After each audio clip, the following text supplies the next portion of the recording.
எல்லாருக்கும் நமஸ்காரம். இன்னைக்கு நான் பேசப் போறது மோகினி ஏகாதசிய பத்தி.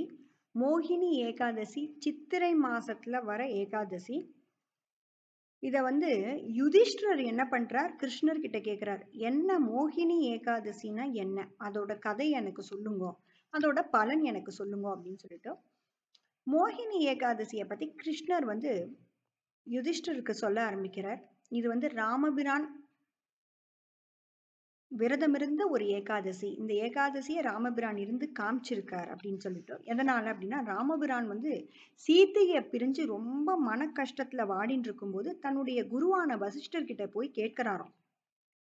குருவே, நான் ரொம்ப கஷ்டத்துல இருக்கேன். நான் என்ன பாவம் பண்ணேன்னு தெரியல. நான் இவ்ளோ கஷ்டத்த அனுபவிச்சுட்டு இருக்கேன். இந்த கஷ்டங்கள் போய், இந்த பாவங்கள் போய், எனக்கு சந்தோஷத்த நானு பார்க்கணும். நான் அனுபவிக்கணும் அப்படின்னு கேட்கிறார். அதுக்கு வசிஷ்டர் சொல்றாரு, ராமா, உன்னுடைய நாமம் ராம நாமத்தை ஜபிக்கிறதுனாலயே ஒருத்தன் புண்ணியத்தை அடைஞ்சுடுறான். உன்னுடைய பேருக்கு அத்தனை மகத்துவம் இருக்கு. அந்த மகத்துவம் வந்து எல்லாருக்கும் அந்த ராம ராம ராமன்னு கூப்பிடும் போதே பாவங்கள் அத்தனையும் கரைஞ்சு போயிடும். அதுவும் இல்லாம நீ ஒரு உதாரண புருஷன்.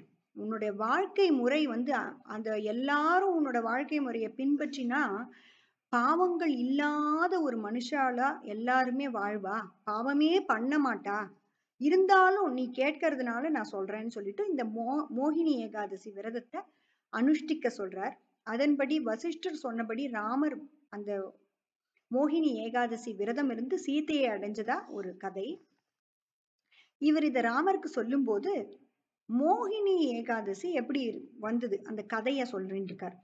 அப்போ கதையை சொல்லும் போது என்ன அப்படின்னா, சரஸ்வதிங்கிற ஒரு நதிக்கரையில பத்ராவதி அப்படிங்கிற ஒரு கிராமம் இருக்கு.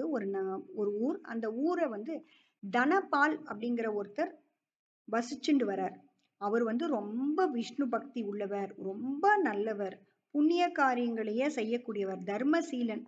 அந்த மாதிரி அவர் பேருக்கு ஏத்த மாதிரி அத்தனை நல்ல ஒரு காரியங்கள் பண்ணி மக்களால அவ்வளவு நல்ல பேர் அவருக்கு வந்தது. அவருக்கு 5 பிள்ளைகள். அதுல திருஷ்ட புத்தி அப்படிங்கிற ஒரு பையன் இருக்கான். அவன் வந்து ரொம்ப தனபாலோட அந்த அப்பாவுக்கு ஆப்போசிட். எல்லா விதமான தீய செயல்களையுமே அவன் பண்றதுலயே குறியா இருந்தான். ஃபுல்லு பாவ செயல்கள் மாத்திரமே தான் பண்ணிட்டு இருந்தான். யாருமே அவனை மதிக்கல, பொருட்படுத்தல, எதுவுமே பண்ணல. அவனோட நாட்கள் போக போக அவனோட பாவ செயல்கள் கூடிண்டதே போச்சே விட்டு குறையல.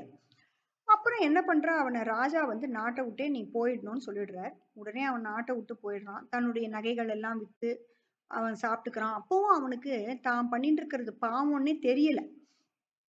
அப்படியே போக போக போக ஒரு நாள் அவன் வந்து விலங்குகளையும் பறவைகளையுமே அடிச்சு சாப்பிடுற லெவலுக்கு போயிட்டான். அவன் இனிமேல் பாவம் பண்ண முடியாது அப்படிங்கிற லெவலுக்கு போயிட்டான். அப்புறம் என்ன ஆகுது, அவனுக்கு ஒரு காட்டு மிராண்டி வாழ்க்கை வாழ்ந்துட்டு இருந்தவனுக்கு என்ன ஆச்சு, கங்கக்கரையில கௌண்டன்ய ரிஷி ஓட ஆசிரமம். அந்த ஆசிரமத்துக்கு போகும்போது அவள்லாம் குளிச்சுட்டு இருக்கா. இவனும் என்ன பண்றான், அவளை அங்க போறான், அங்க பாக்குறான். அவனும் குளிக்கும் போது என்ன ஆகுது, கங்கை வந்து புனித நீர், அது பாவத்தை போக்குற நீர் ஆச்சு இல்லையா. அதுல குளிச்ச உடனே அவனுக்கு ஒரு தெளிவு பிறக்கிறது. நம்ம ஏன் இப்படி இருக்கோம் அப்படின்னு சொல்லிட்டு. அப்போ ரொம்ப வருத்தப்பட்டு அந்த ரிஷி கிட்ட போய் சொல்றான், நான் ரொம்ப பாவம் பண்ணிட்டேன். என்னுடைய இந்த பாவத்தை போக்குறதுக்கு ஒரு வழியை சொல்லுங்கன்னு சொல்லும்போது, அவர் இந்த மோகினி ஏகாதசி விரதத்தை நீ பண்ணு, நீ இரு. இந்த மோகினி ஏகாதசி விரதம் இருந்தா உன்னுடைய பாவங்கள் எல்லாம் போயிடும்ன்றார். அவனும் அதை தொடர்ந்து இருந்துட்டு வரான்.